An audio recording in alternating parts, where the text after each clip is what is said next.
ওকে, এখন এক সন্ত্রাসকে আমরা আরেক সন্ত্রাস দিয়ে প্রতিষ্ঠিত করতে আসেন।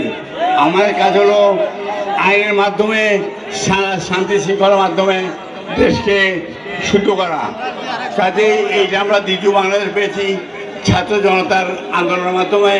এইটাকে ধরে রাখতে হবে, এতে কোনো সন্দেহের কারণ আছে বলে মনে হয় না। আর 2 নম্বর হলো যে আপনাদের যে সমস্যা আছে, নদী ভাঙার সমস্যা, আমার